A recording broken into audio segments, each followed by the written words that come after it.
You think we'd be sick? I'm running out of energy.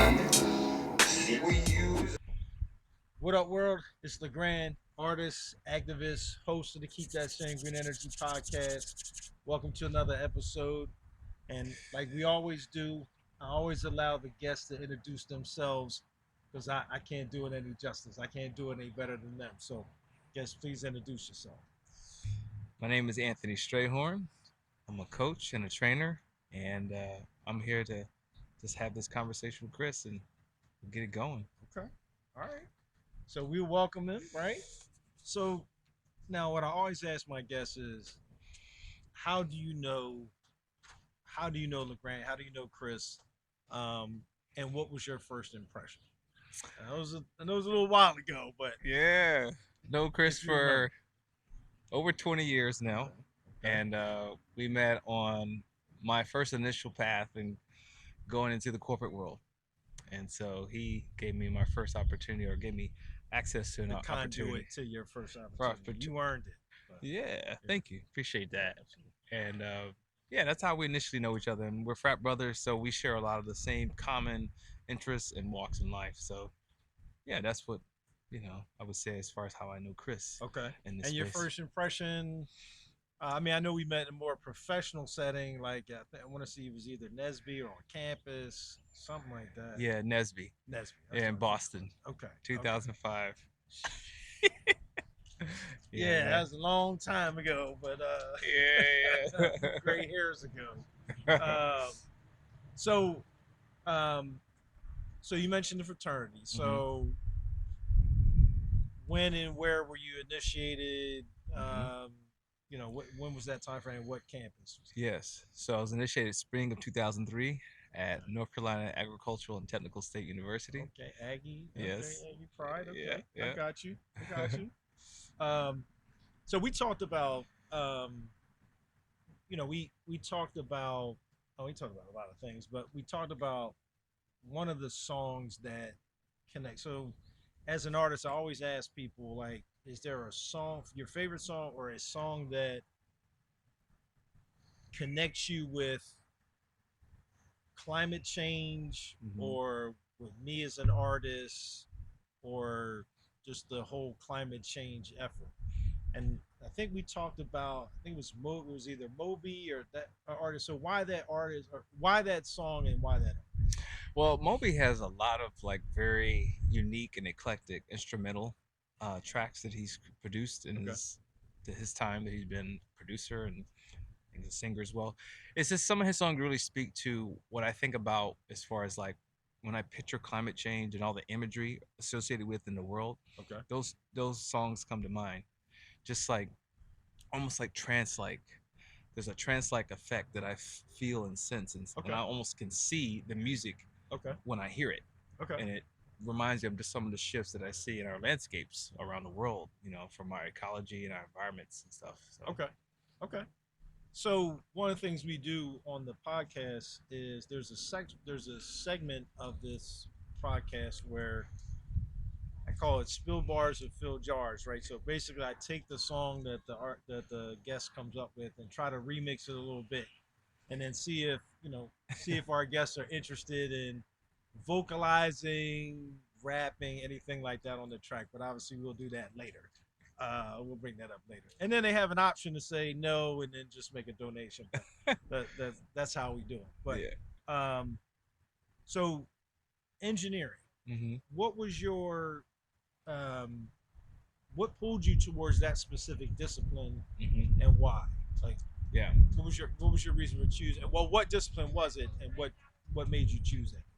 Yeah. So I majored in chemical engineering, Okay. so that was my major in college, and then I went into design engineering when I got out of college. My Yep. first job. I've always loved science, and I've Okay. always loved how science could be applied into applications. So things that allow us to utilize something from a scientific base and improve our lives or figure out how to come up with solutions towards things. So Okay. it was always something like it really just like was a big interest in me. Like how does the world work in different ways? Mm-hmm. But how can I take something I learned in school and apply it? because I felt like there was a lot of value in that. And so engineering was that pathway for me, at least initially when I first got into it. Okay. I didn't stay in that full time in my corporate journey. However, that was my initial, Yeah, yeah. you know, Yeah, and I feel like we have of the disciplines, we probably have more chemies on here mhm. than most. Uh, some that either stay in process or kind of venture into environmental engineering, Yeah. but for the same reasons that respecting the science. So thinking about the science, and I ask all the guests, you know, is climate change real? Hmm. And I think you've already answered that, but is climate change real? And what is your opinion of our responsibility as human beings to address it? Yeah, I definitely feel climate change is real. I don't really think anybody can say that it's not shifting, it's not changing. We can just see it. Just if you've lived on Earth the last 20 years, you can see the noticeable differences in the weather patterns. I mean, they're not consistent as they were 30, 40 years ago. You see that a lot of inconsistencies in the climate, just in there what we feel in the morning when we first wake up versus what the temperatures get to later on in the day. So just that Today is a perfect example. It exactly was right. 80, it was like 85 degrees A couple yesterday. days ago, right? And now we're down in the 49 degrees 40s. this morning. It's insane. So, and I definitely think it's part of our responsibility to at least acknowledge our impact on it. Now, whether or not we all agree on what's causing it or not causing it, I think that's always going to be up for debate. But I do think that we have an understanding that we are impacting the environment, and we can take measures to actually mitigate that a little bit. Right. We have those measures that we can put in place to sustain our environment. Yeah. So it's interesting. Many people know this, but I'm a climate-based fellow this for the next 12 weeks, right? So Climate Base is an organization that pulls resources globally every year, and they do a 12-week. I don't want to say boot camp, but it's a very aggressive approach to um, climate literacy, capstone projects, Mm-hmm. funding, different things to kind of help build up the base of climate people that are out here trying to help the environment. I'm in week one. I'm learning so much. Like how you Mm-hmm. think it's like, oh man, I know a lot about the climate and what we're doing. Mm-hmm. There's so much more out there. So Right. like I'm inspired. I mean this podcast is based on the fact that I felt like my generation didn't do enough for the Mm-hmm. current generation to kind of help the climate. Mm-hmm. But like I also think there's a narrative that people of color don't care about the environment. But Mm-hmm. as the more I dig, it's we just haven't asked them. Like we've Mm-hmm. made an assumption that they don't care about the environment because they want to fight and do different stuff. But at the end of the day, if you ask them, like it's important. It's important to us, right? Yeah. So, Yeah. um, Sure. so as a member of Alpha Alpha Fraternity Incorporated, Mm-hmm. how do you feel about our fraternity's responsibility Mm-hmm. towards promoting climate action or getting involved in the climate space? I think it's a great opportunity for us as a large organization that has connections and networks to corporations, to big organizations, to be able to take a stand on something that represents the interests of the world. It represents the interests of humanity, Sure. nature, our environment Love for is all mankind. love for all mankind, for everybody. Yeah. We're connected to that. And so when we understand that we have that connection to everything, it would behoove us for us to talk about that, to have a discussion, to create forums on addressing those things. Again, functional measures can be taken Sure. by all of us. Sure. It doesn't have to be huge, large scale actions and Correct. endeavors. Yeah. It can just be what does it look like to do these kind of things individually. And I think I think it. I mean, I think it aligns well to. Now, obviously, I'm a little biased, right? Where I think climate change is impacting everything, mm-hmm. the economy, like the racial divide, like it's Mm-hmm. impacting everything. Especially when you talk about climate injustice and where things are set up. Mm-hmm. So I think we have an opportunity, but it's not like it's it's not like it deviates from what the fraternity is about, right? Right. It's about leadership, and Mhm. here is an opportunity for us to lead our people, like even if it's just to educate and empower us on how to live more sustainably Yeah. or not be as dependent on stuff. So, Yeah. like, I think that there's a real opportunity for us, and I'm hoping that with this podcast and some other efforts that we can really kind of get a little more climate action from the fraternity. Yeah. That's what I'm hoping. Yeah. And for me, it's seeing is like it's not just someone else's problem; it's ours, or it's not just something that is unique to one group of people or one That's side right. of the world, because we all share the resources that are part of this climatic shift and change. That's right. The water, the air, the soil, everything. Yeah. So Um, so if I always ask the guests, and then we're going to get into the trust run a little bit, but I always ask guests if there was one thing or one additional thing that you could do to either help the environment, fight against climate change, reduce your carbon footprint, what would that one thing be? yeah, I would say use less things. Okay. Like Yep. one of the things that I do is very Conservation. practical. Is like I don't get any more additional grocery bags when I go to the grocery store. Okay. So I don't have to worry about disposing of those bags. I Yep. just usually bring my own. I've been doing that for over 12 years now. Okay. So Okay. stuff like that. Yeah. I don't take multiple napkins when I go to a restaurant. I take one or two and that's it. Yeah. Okay. So So stuff like that. conserving, like yeah. Yeah. So what you consume. So you Yep. can be more consumer minded Yeah. or consumption minded when it comes to resources that you take. Yeah, stuff you can control, like it's Exactly. within your control. So as I mentioned, we talked about the trust run. So Anthony hosts a trust run on Saturday mornings at 8 a.m. Sometimes it's fun, sometimes it's not. The fellowship is great, but break that down for our audience a little bit. Like, what is the concept behind the trust run, um, and break down a little bit about brick and the different components of what you're trying to get across to folks when we do the trust run. Yeah. The trust run is a group run where we collectively come together and we really are running to have a dialogue within ourselves, individually and as the group. Mm-hmm. And that dialogue is really exploring what does it look like to build trust within yourself through the action of running, through the action of walking.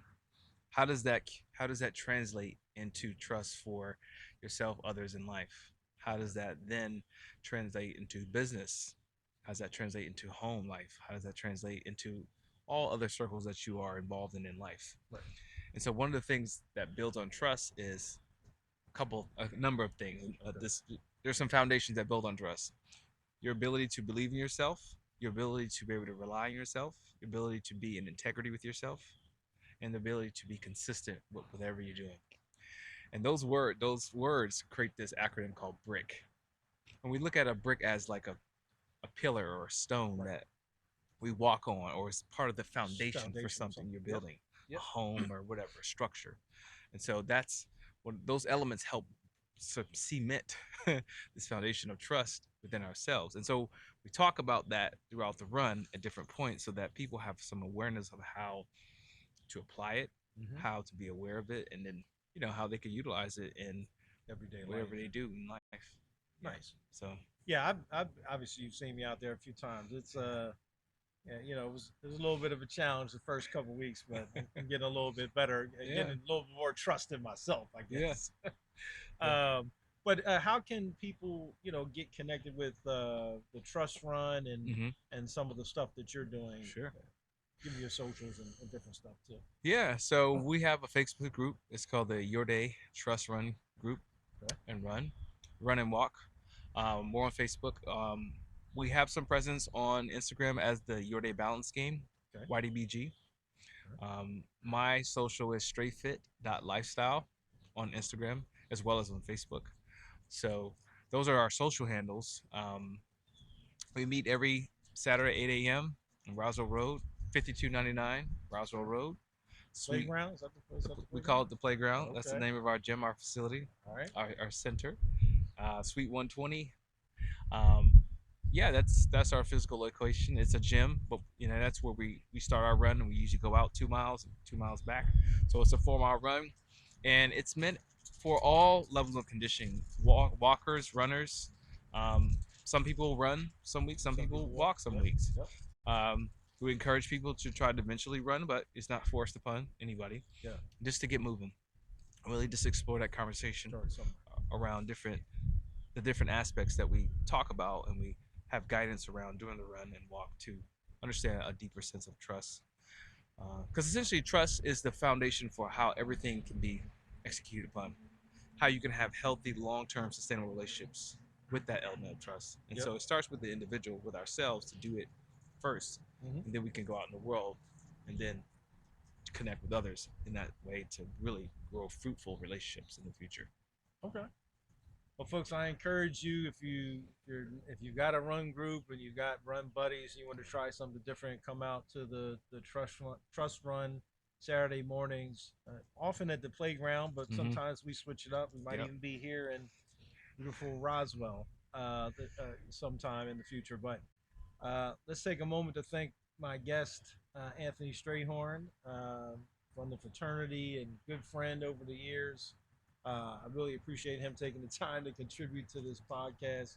And as always, folks, keep that same green energy. We'll see. You can reach out to me. Keep that same green energy on Instagram. KeepThatSameGreenEnergy.org is the website. And, until then, keep that same green energy. Go Birds.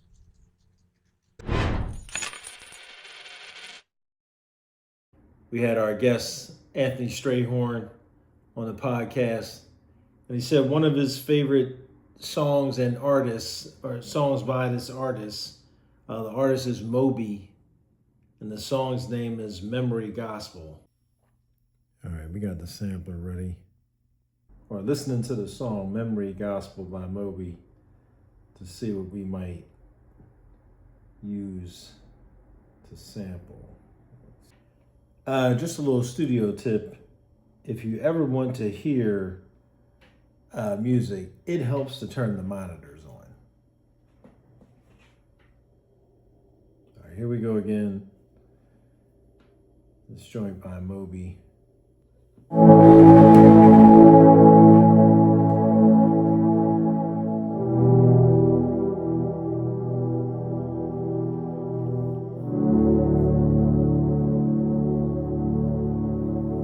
And so I sampled from maybe the first couple seconds of the composition, and then did some things to it, like flipped it in reverse and just added some different elements to it to make it sound different.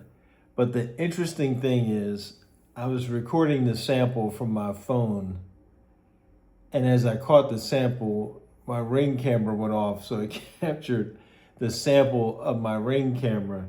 So you will also hear that sample in this composition as well. We'll see how it turns out. Oh, let me give you an example of what the sample sounds like.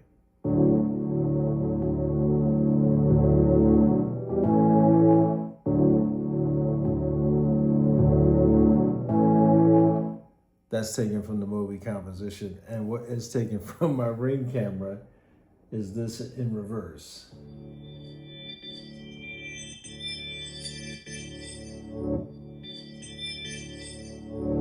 And we'll see how it goes. I don't want to give too much, but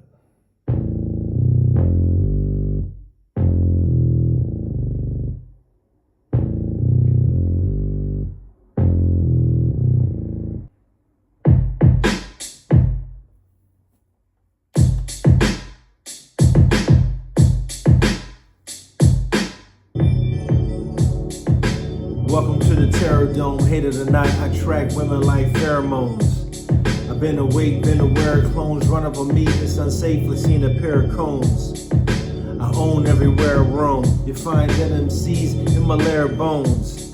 Grab the stick in an air crawl. I won't flinch at all. Unclench your jaw. It makes sense to call your boys to get to hopping behind a bulletproof fence or wall. In defense of y'all, both digital and physical presence is small. You get pressed in the walls, a lesson to all. best to leave 'em alone. These bars tight like pressed skin to bone. The freshman been home, been destined for the throne. No heirs, the rest of the kin's been disowned. The energy, see we use an awful lot. Energy, you think we'd be sick, I'm right.